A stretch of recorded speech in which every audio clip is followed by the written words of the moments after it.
Hello? Matt? Yes. Hey, it's Ashley. Hey, what's going on? What are you doing? Not a whole lot. Just got out of the shower. Oh, yeah? Yeah, I am, but I guess you didn't get that one. So are you What? or Sorry, breaking up a little bit there. are you getting ready to leave, or Mm-hmm. how long do you think? Probably about an hour and a half. From now? Probably, by the time I get there. I gotta think of stuff. You Okay? get the house cleaned up. So I'll talk to you when you get here. Gotta warm up the jacuzzi. Yeah. Cool. All right. Bye. All right, bye.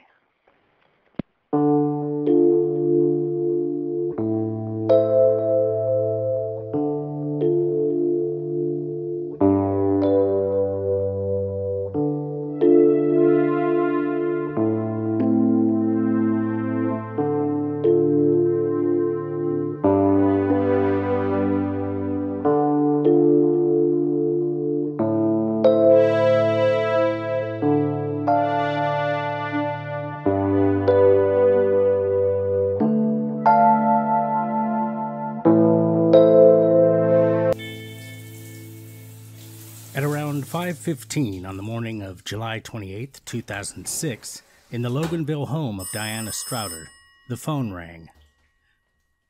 Diana was stepping out of the shower and answered the phone with a towel barely wrapped around her dripping body. She heard a voice she didn't immediately recognize. Todd's in jail, man. The caller was her boyfriend's roommate. Her boyfriend, Todd, was in jail.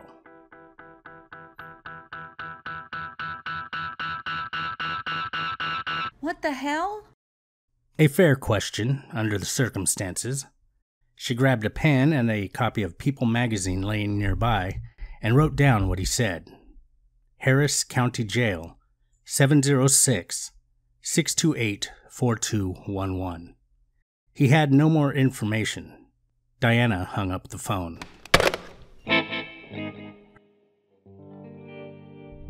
Her heartbeat was loud in her ears as she juxtaposed the thought of Todd arrested, and Todd as she knew him, the man who would make her breakfast in bed, a man who cried when his cats were sick.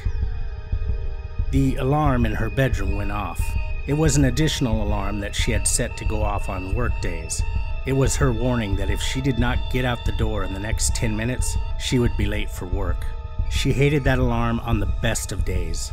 That day was anything but.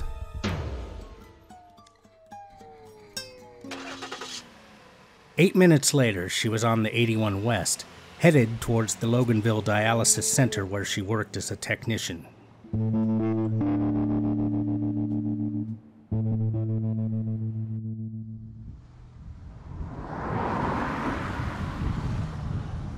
She was often drowsy on her drive, but not that morning. Beside her, the People magazine she had taken down the message on. She collected her thoughts and proceeded to call the jail. The voice on the other end was a woman, clinical but friendly. Diana asked for information regarding Todd West. There was a pause. The woman tentatively asked Diana if she knew anything at all. Diana answered, No. Nothing could have prepared her for the details that followed. A sting operation had been set up to bust adult men seeking to meet with underage girls. Each of the would-be boyfriends were lured to the house with the false belief that a girl was there alone, interested in being with them. To add to the embarrassment of being exposed by the police, there was an additional humiliating twist. The bust was captured on camera by an NBC television program, Dateline. If in fact Todd had done this, he would potentially be exposed on TV. Diana dwelled on this point. She imagined people in their homes joyfully watching these men get caught doing something so despicable. They would laugh and jeer. They would have something to talk about at the water cooler the next day. And then they would go about their day and forget about it. But what about the families, she wondered. The wives, the girlfriends. A couple days later, Diana and Todd's roommate made the drive out to the Harris County Jail. She had only spoken to Todd once. At that time, she did not ask for details. She only wanted to know that he was okay. As they traveled along Interstate 85, the roommate told Diana that he and Todd had seen one of the Dateline programs a few weeks earlier. Diana winced at the name, To Catch a Predator. Can you believe the idiots who do this kind of thing? He had said to Todd, and Todd, he had laughed in agreement. As mile after mile slid beneath them, Diana began to become angry. This was the same road that Todd had traveled. By the time they reached the exit, it had been 2 hours. Aloud, but directed at no one, she asked, "He came all this way?"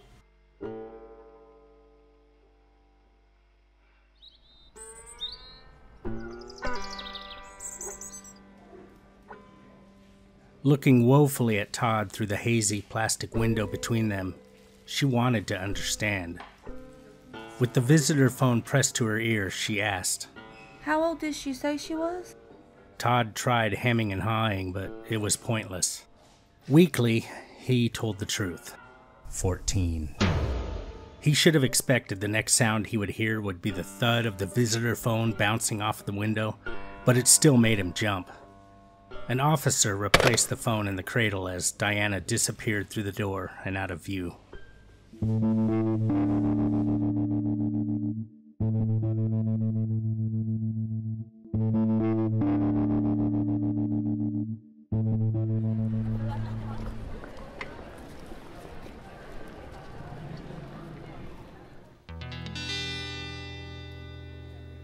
I complimented his boots, and before I knew it, we'd been talking for 2 hours.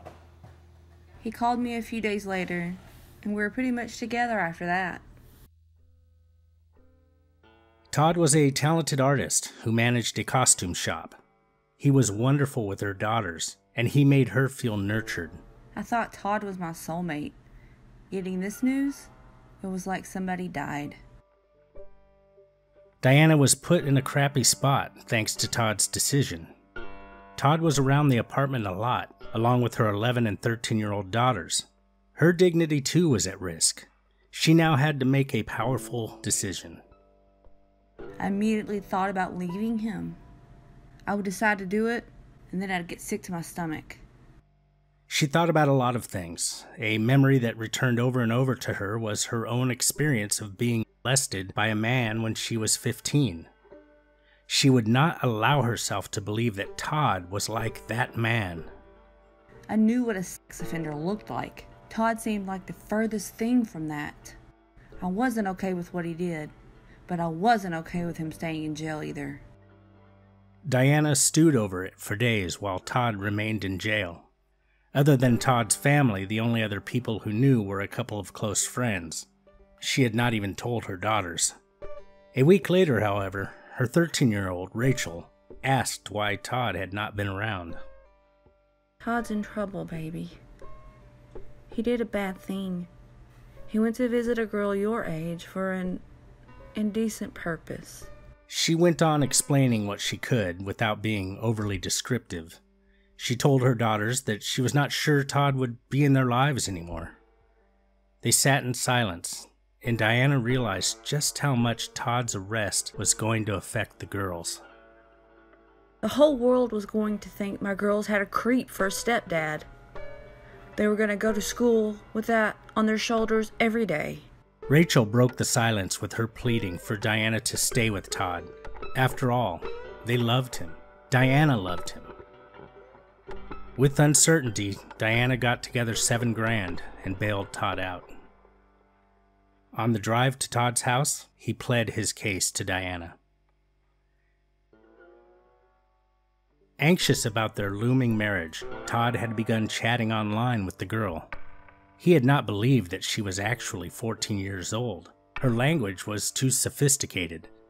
Seeing her in person seemed to verify his suspicion. Ultimately, the decoy had, in fact, been over 18. Todd swore he would never do anything to harm a child. And Todd told her one more piece of the puzzle, and it made her hopeful. He explained that he had changed his mind on the drive to the Sting house and turned around to go home. The decoy, however, had called him and convinced him to come. For some reason, Diana felt less upset. Perhaps this was the person she had fallen in love with after all. A decoy will often call the suspect to ensure that he's not lost on the way to the home. That's what predators do. They blame everyone but themselves. It comes with the territory of dealing with people who are, at base, uncaring, self-serving individuals, more concerned with being with a kid than being a decent human being. Diana had experienced mistakes of her own, and the redemption which followed. She had once been addicted to crystal meth. In 2003, she entered rehab and had to leave her girls in the care of their father while she recovered. I've done some rotten things. I've had to ask forgiveness from people, and they've given it. I believe that people should be able to redeem themselves. Not everyone would feel so generous, including Diana's ex-husband. I don't want that piece of crap around my kids. You deserve better than this. It was a month later before she would let Todd see the girls. The girls embraced him, and Todd burst into tears. Todd was part of the family, she decided. She would give him a second chance.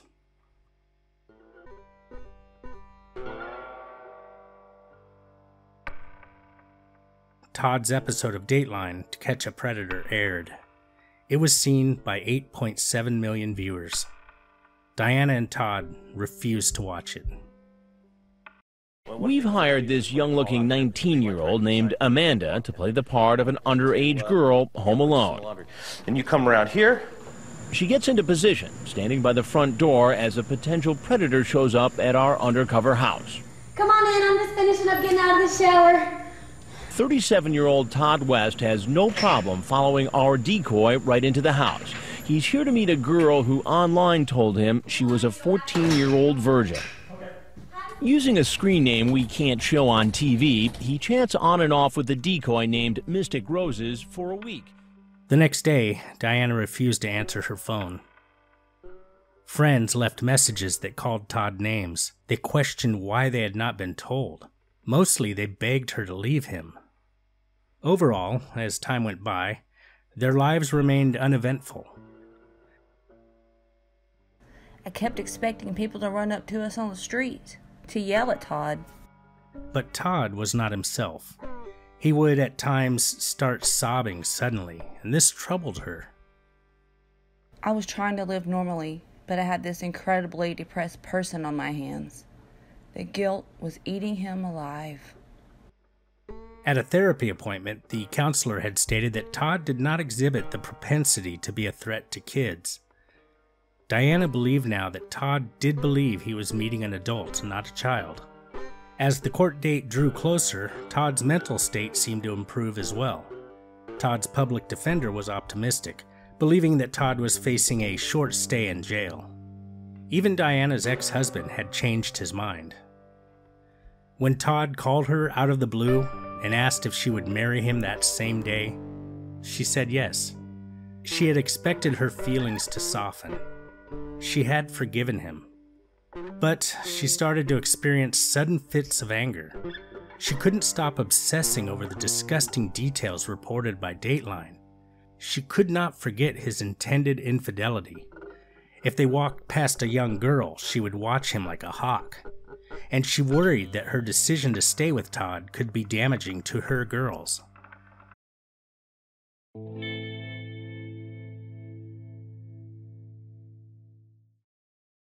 A grand jury issued a harsh indictment: criminal attempt to commit child endangerment and criminal attempt to commit statutory contact.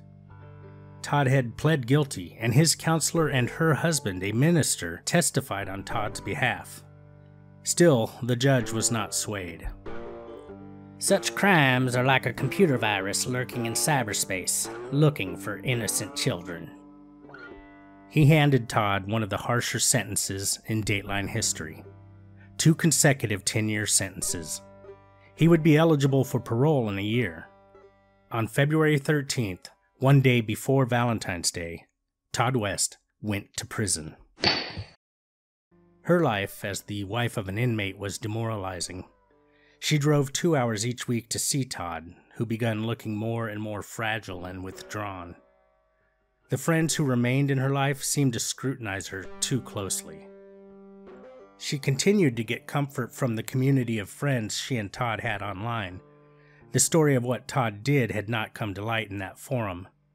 Then, 2 weeks after Todd went to prison, someone from the Perverted Justice forums sent an email to Todd's online friends. This is to inform you that Todd West has been convicted of charges stemming from his arrest in the Dateline NBC Perverted Justice sting operation, in which he solicited, for gratification purposes, someone he believed to be 14 years of age. While it is never easy to accept that someone you know, even online, has been convicted of such a horrific crime, it is important that you, the general public, be made aware of this serious offense. It included a link to the chat log on Perverted Justice's website. The forums on the site not only targeted Todd, but Diana was under fire as well. They questioned her decision to marry him. They called her stupid and delusional. Todd's personal information, such as email address, screen names, and phone number, they were posted online. Diana received nasty anonymous calls every night. She began to doubt her decision to stay with Todd. Who is this man I said I'd marry? Are my daughters okay? How will I put our lives back together? Todd could possibly be released on parole in a year. Strict rules would have to be followed. He couldn't be around books or movies that featured minors. In the collection of DVDs that they had, titles such as Addams Family, Ian Flux, Borat, Swiss Family Robinson, these would have to go. It was a few months later that Diana arranged to meet with Bob Watkins, Todd's public defender, to discuss the probation restrictions in detail. He dropped a bomb on her that she would not recover from. Todd would not be permitted to live with the girls. In fact, he would only be allowed to meet with the girls in public, and only if at least 6 unrelated adults were present. She confided in Todd's roommate. Man, I love the guy like a brother, but if I were you, I'd leave him. It's not that I think he was trying to actually get with a 14-year-old girl, but this whole mess has become more trouble than it's worth. In October of that year, Diana decided to divorce Todd. Her daughters were furious when they learned of her decision. The girls would soon forgive their mother, but all 3 remained angry at Dateline and the tactics used to bring Todd to the sting house, thereby tearing their lives apart.